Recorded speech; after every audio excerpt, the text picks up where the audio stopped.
Hey guys, and welcome back to Alice in Wonderland. We are currently now at Chapter 7, A Mad Tea Party. Here we go. There was a table set out under a tree in front of the house, and the March Hare and the Hatter were having tea at it. A dormouse was sitting between them, fast asleep, and the other two were using it as a cushion, resting their elbows on it and talking over its head. Very uncomfortable for the dormouse, thought Alice. Only as it's asleep, I suppose it doesn't mind. The table was a large one, and the three were all crowded together at one corner of it. "No room, no room!" they cried out when they saw Alice coming. "There's plenty of room," said Alice indignantly, and she sat down in a large armchair at one end of the table. "Have some wine," said the March Hare, in an encouraging tone.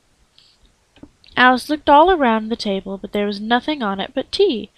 "I don't see any wine," she remarked. "There isn't any," said the March Hare. "Then it wasn't very civil of you to offer it," said Alice angrily. "It wasn't very civil of you to sit down without being invited," said the March Hare. "I didn't know it was your table," said Alice. It's laid for a great many more than three." "Your hair wants cutting," said the Hatter. He had been looking at Alice for some time with great curiosity, and this was his first speech. "You should learn not to make personal remarks," Alice said with some severity. "It's very rude."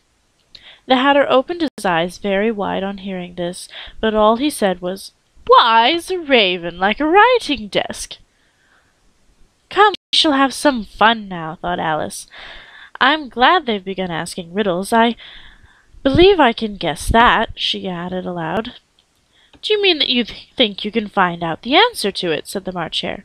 "Exactly so," said Alice. "Then you should say what you mean," the March Hare went on. "I do," Alice hastily replied. At least I mean what I say. That's the same thing, you know." "Not the same thing a bit," said the Hatter. "You might just as well say I see what I eat. It's the same thing as I eat what I see." "You might just as well say," added the March Hare, "that I like what I get is the same thing as I get what I like." "You might just as well say," added the Dormouse, who seemed to be talking in his sleep, "that I breathe when I sleep. It's the same as I sleep when I breathe." "It is the same thing with you," said the Hatter, and here the conversation dropped, and the party sat silent for a minute, while Alice thought over that all she could remember about ravens and writing desks, which wasn't much. The Hatter was the first to break the silence. "What day of the month is it?" he said, turning to Alice. He had taken his watch out of his pocket, and was looking at it uneasily, shaking it every now and then, holding it to his ear. Alice considered a little, and then she said, "The 4th." "2 days wrong," sighed the Hatter. "I told you butter wouldn't suit the works," he added, looking angrily at the March Hare. "It was the best butter," said the March Hare, meekly replied. "Yes, but some crumbs must have got in it as well," the Hatter grumbled. "You shouldn't have put it in with the bread knife." The March Hare took the watch and looked at it gloomily. Then he dipped it into his cup of tea and looked at it again, but he couldn't think of nothing better to say than his first remark. "It was the best butter, you know." Alice had been looking over his shoulder with some curiosity. "What a funny watch," she remarked. "It tells the day of the month and doesn't tell what o'clock it is." "Why should it?" said the Hatter. "Does your watch tell you what year it is?" "Of course not," Alice replied very readily. "But that's because it says the same year for such a long time together." "Which is just the case with mine," said the Hatter. Alice felt dreadfully puzzled, and the Hatter's remark seemed to have no sort of meaning in it, and yet it was certainly English. "I don't quite understand you," she said, as politely as she could. "The Dormouse is asleep again," said the Hatter, and he poured a little hot tea upon his nose. The Dormouse shook his head impatiently, and said without opening his eyes, of course, just what I was going to remark myself." "Have you guessed the riddle yet?" the Hatter said, turning to Alice again. "No, I give it up," Alice replied. "What's the answer?" "I haven't the slightest idea," said the Hatter. "Nor I," said the March Hare. Alice sighed wearily. "I think you might do something better with the time," said Alice, "than wasting it in asking riddles that have no answers." "If you knew time as well as I do," said the Hatter, "you wouldn't talk about wasting it. It's him." "I don't know what you mean," said Alice. "Of course you don't," the Hatter said, tossing his head contemptuously. "I dare say you never spoken to time."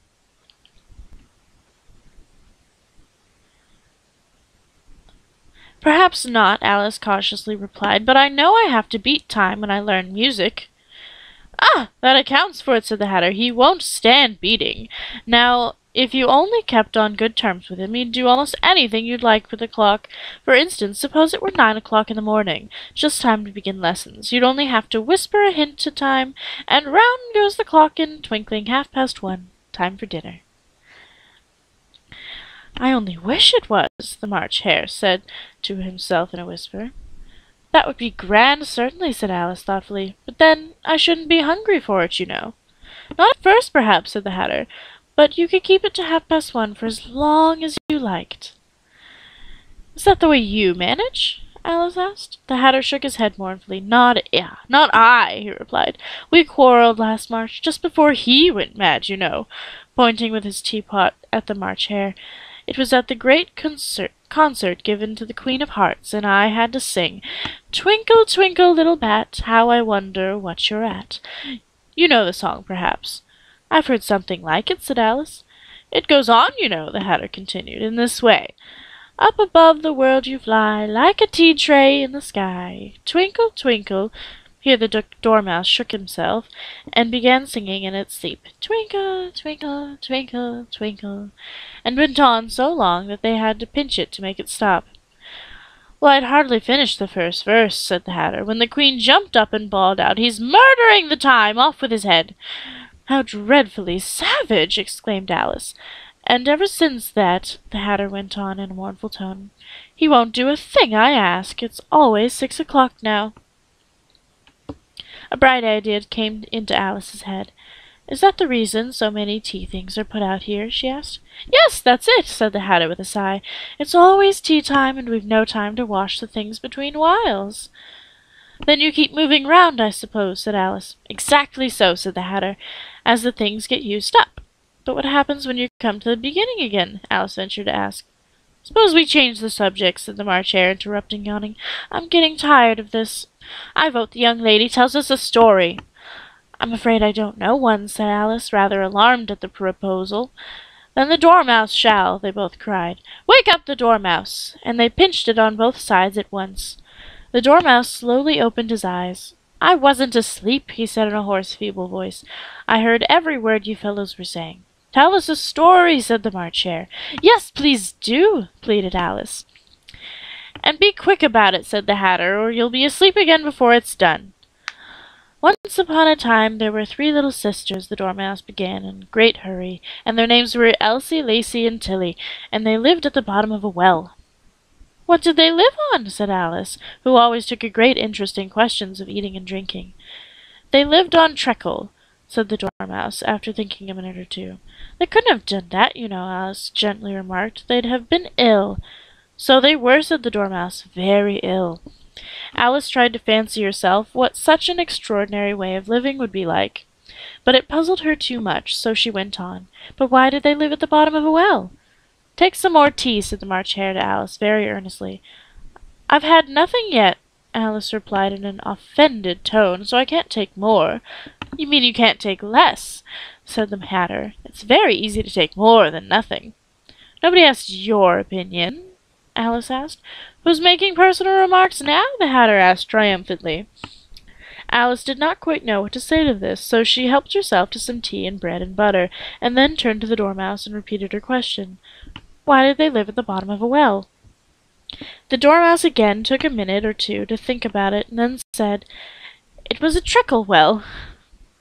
"There's no such thing," Alice was beginning very angrily, but the Hatter and the March Hare went "Shh, shh," and the Dormouse sulkily remarked, "If you can't be civil, you'd better finish the story for yourself." "No, please go on," Alice said very humbly. "I won't interrupt again. I dare say there may be one.